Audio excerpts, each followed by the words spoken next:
Every morning the world starts quietly, one soft light at a time. Homes flicker awake, shops open. People take those first small steps into a brand new day. And in all of that ordinary movement, there's something kind of extraordinary. A moment worth noticing, a spark you feel before you even name it. Sometimes it's quiet, sometimes it's small, but kindness shows up right on time. And every morning we choose to show up with you so we can look for that spark together. Good morning. I'm Matt Rouff, the Uncommon Kindness Guy, and this is Kindness Rising. Let's rise together.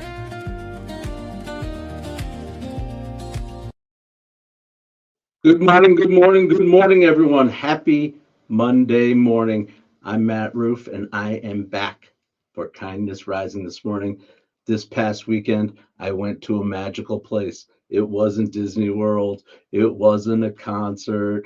It wasn't a fair or a festival. It was the Strong Museum of Play in Rochester, New York. And if you've never been there, it's exactly what it sounds like. An entire museum dedicated to play, video games, board games, toy history, all kinds of interactive exhibits, kids running all over the place, adults laughing and reminiscing. And the entire time I kept thinking, when did we stop? Why did we stop doing this? When did we decide that play was just for kids? Because somewhere along the way, society convinced us that growing up means getting serious.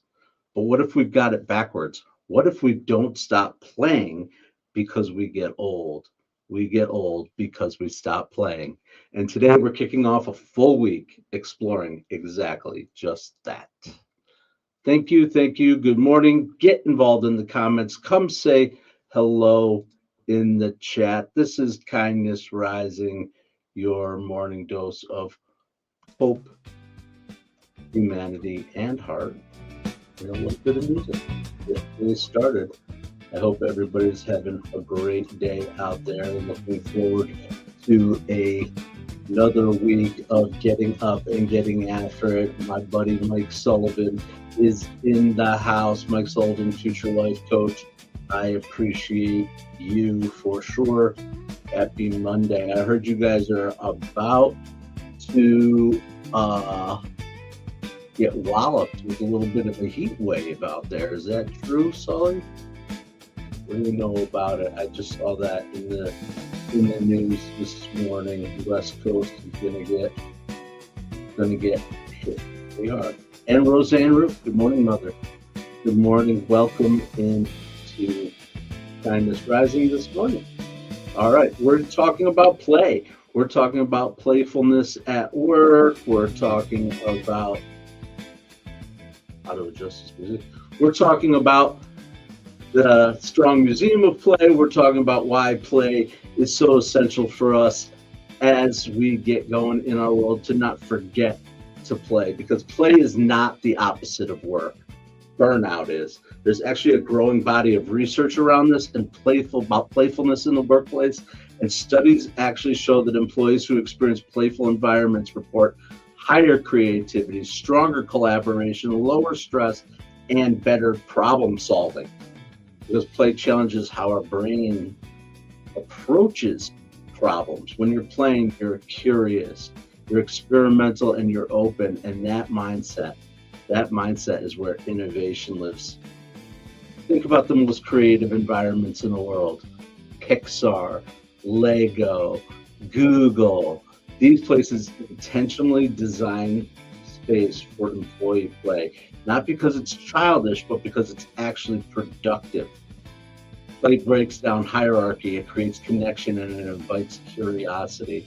And curiosity, as you know, is one of the 6 strings we talk about here all the time. Curiosity, growth, balance, and of course, kindness, because it's very hard to be cruel when you're laughing, playing, and having a good time. Welcome in Mornings in the Lab. Good morning. I appreciate you. Mornings in the Lab, Keith Billis, and the whole crew at the Mornings in the Lab Network. We're building the place where you wake up, get up, and get after it right here in the Mornings in the Lab Network with Kindness Rising, 7:30 a.m. every morning, 8 a.m. Mornings in the Lab with Keith, John, and friends, and more programs coming, because we are building the morning platform, the place where you will come every morning to get your day started, to get up, get after it with hope, humanity, and heart, and having a little bit of fun along the way. Thanks for joining us every day. Absolutely. Reliving the joy of Christmas Day, Mike Sullivan. Absolutely. Oh my gosh. I'm going to talk about, it's perfect transition for me. I'm going to talk about my experience over the weekend at the Strong Museum, National Museum of Play.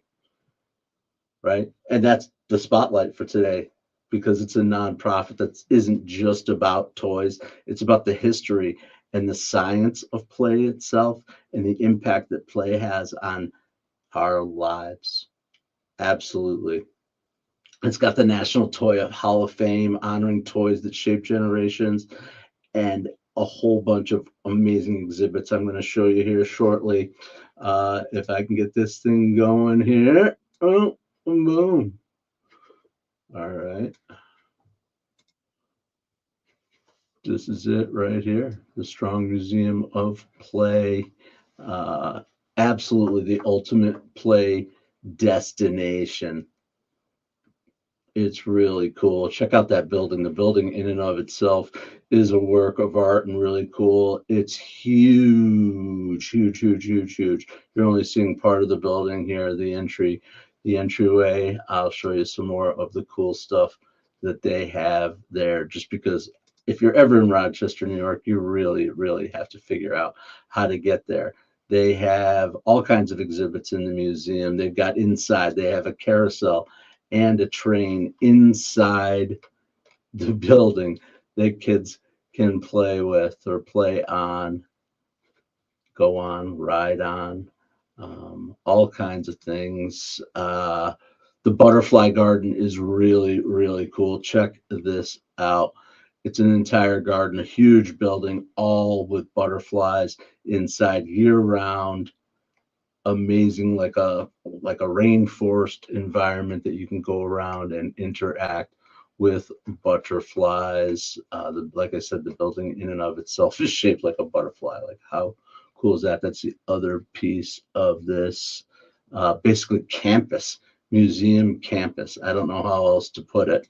And then some of the exhibits, because they're just really cool. They've got a full section dedicated to Sesame Street. Of course, you knew I was going to lean into that. There you get to sit on the Sesame Street front stoop.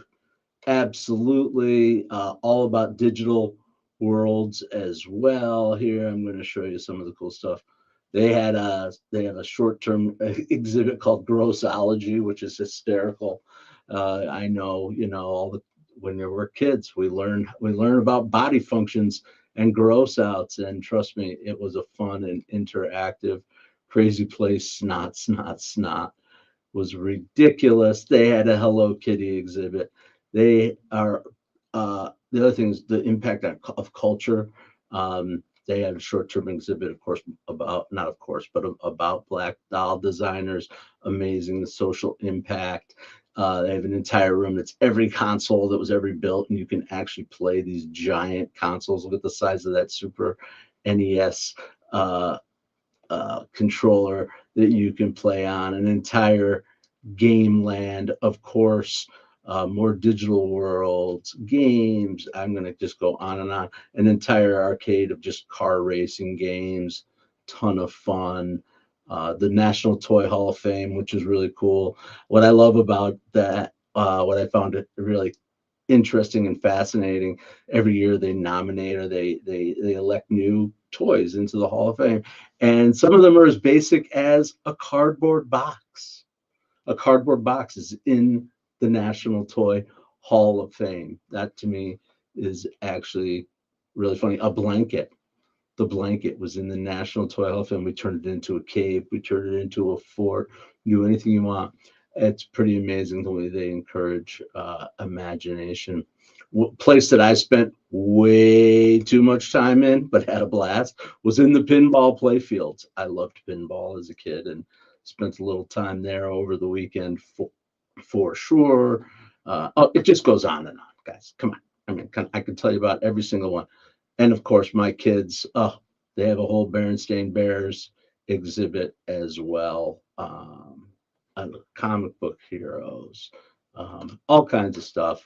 I'm going to stop talking about giving you the museum tour, but I'm telling you, it was magic. It was actually magic. It was so much fun. We've been there before, and every time we go with our kids, they're at a different age or a different stage in their life. So now, as 20-year-olds, they certainly are experiencing this different. Some of the nostalgia that they're experiencing is absolutely amazing. Absolutely.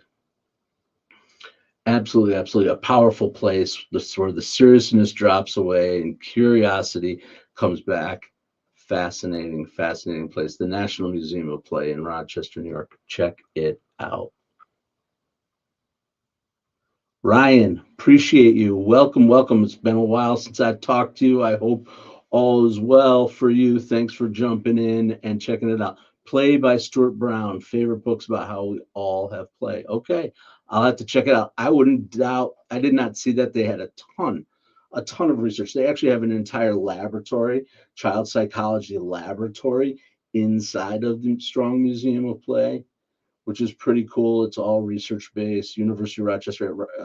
Rochester is a very academic minded, science minded community, and so it's pretty cool that they've gone from this little museum. My sister, who's lived there for a long time, since she went there for undergraduate school, and we're in our 50s now,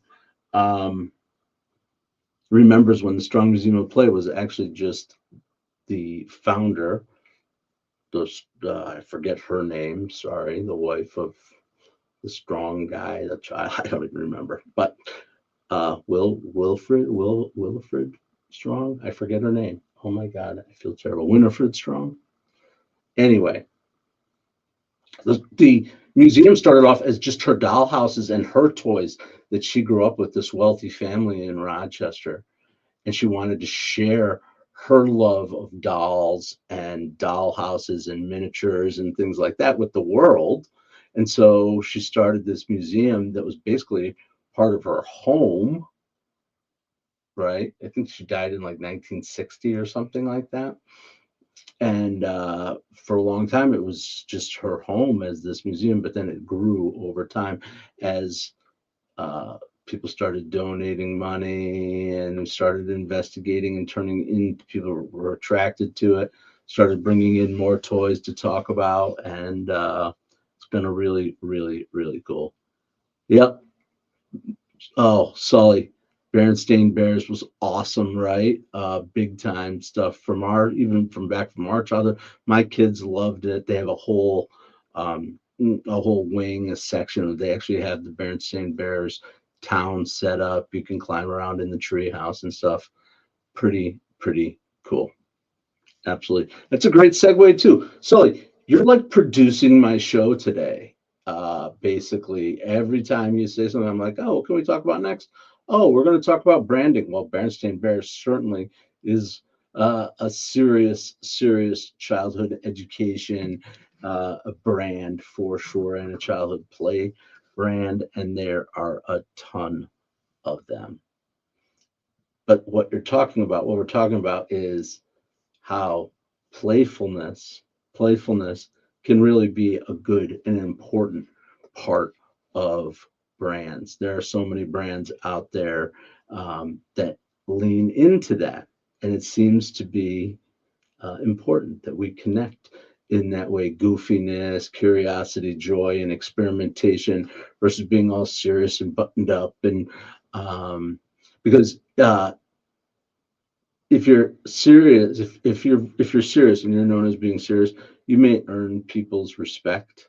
But if your brand is both serious and curious, serious and playful, then people really connect with you, because play, as you know, when you're playing, you might start, like, I know you sit around as family and you play games, you sit around with other people and you're playing, you start to see how people really act, right? You get to know people, and it's a true signal of authenticity when people are playing, truly playing, not playing themselves, but showing their human side. When they win, when they lose, when something good happens, when something bad happens, are they collaborative? Are they competitive?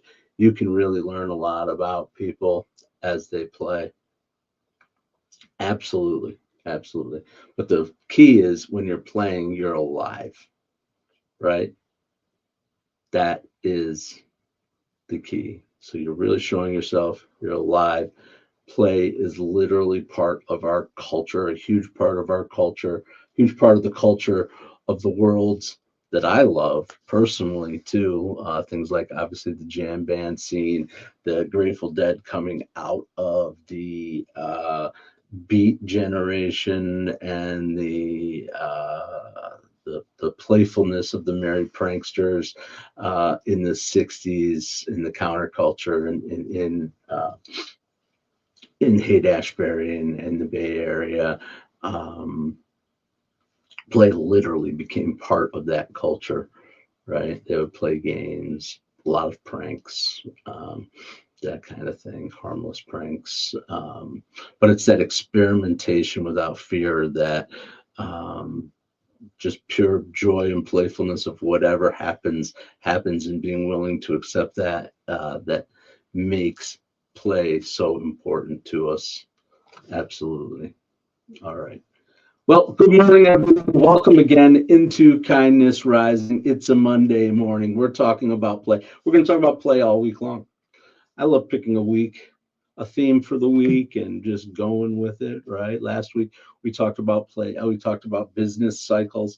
This week we're going to talk about play, keep it light, have some fun, talking about brands that lean into play, talking a little bit about the science behind play and how it impacts our work, and how play impacts our lives too, our personal lives, not just our work lives. But having a playful spirit as a human being is part of what makes us human. It's what we are, being able to play like this. Absolutely. And there is science behind it. There's science behind why playful teams thrive.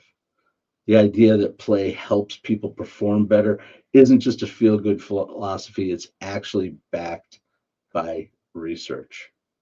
There's a growing body of organizational psychology research that shows that playfulness in the workplace increases innovation, team cohesion, and resilience. It's really important. When employees experience a playful environment, they're more willing to experiment, to take risks, and learn from mistakes, because failure feels like part of the game rather than a threat. You know you're going to fail somewhere along in the game, right? But it's not as threatening. Another interesting finding from the workplace research is that playful cues, things like humor, friendly competition, or creative challenges, they can improve creativity and team climate in meetings and collaborative work. There's a fine line. I know I have experimented with this myself with teams at certain places, playing games as a team. Can be a little cringe sometimes, especially in the work environment. People are like, "Oh, this is so childish," or "I don't want to play. I just want to get my work done," that kind of thing. But it has its place. It has its place. I mean, people. It has its place for competition. It has its place for team cohesion, especially like I worked in hospitals, and the times that I saw the greatest team cohesion within teams was when we had a little bit of competition among the teams. And it was simple things like decorate a pumpkin. The laboratory decorated a pumpkin, the pharmacy decorated a pumpkin, the physicians decorated a pumpkin, whatever it might be. But you see people come alive around those kinds of playful activities. And of course, there's always the people like, "Oh, this is a drag. Now I feel like I have to," that kind of stuff. And that's okay too. And they come along with it, or they don't. But I have seen how the impact of that is not just corny things. I've seen real connection made over those kinds of play activities in the workplace. Absolutely. And I always try to bring it in. When I have small teams, sometimes I have like I don't have any right here. Little cards, just sit on the desk and you pick them up. Nothing too salacious or crazy or whatever, but thought-provoking cards, conversation starters, little games you can play. I always have little fidget things around for people, little things like this. I just like to. Oh, he's not going to work now, of course. All right, find Darth. Oh, there he goes. Apparently not. Okay, and my finger puppets. This is just play. It's just fun, right? But it's also science. There's science involved in this, guys. It's not just being silly. No, seriously. When we engage in playful activity, the brain releases dopamine. Yep, we talk about dopamine all the time here. The neurotransmitter that's tied to motivation, reward, and learning. Dopamine helps to focus attention, build memory, increase creativity, and stay motivated to solve problems. That's why games are so engaging. Your brain really rewards you for exploring and trying again. Researchers studying play also find that playful experiences help people develop flexible behavioral strategies, essentially training the brain to adapt to new situations and uncertainty. I'm getting silly. If you think about the modern workplace, though, adaptability right now, today, in today's world, how things change so fast. Life is changing, new tools, new things coming out all the time, right? Obviously, the impact of AI adaptability might be the most valuable skill of all. And that's something that play teaches us every day. So why does this matter? Why does it matter at all, right? When teams laugh together, when they experiment and they treat challenges like puzzles instead of threats, right? They activate that same mental state that drives creativity, learning, and resilience. Play teaches the brain that failure is feedback and that mindset is how innovation happens. Absolutely. All right, I'm going to take a little sip of coffee.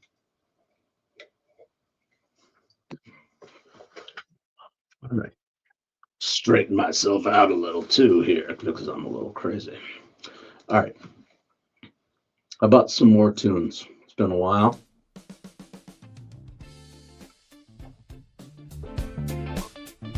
One of my little strutty tunes, getting us up and getting us going on a. So excited to look forward to play topics. So much to think about within that kindness world. Yes, Roseanne Rouff, mom, play is essential as a special education teacher for 35 whatever years. You must have some great examples of how play equals kindness, great stories of bringing play into the academic environment, right? Absolutely.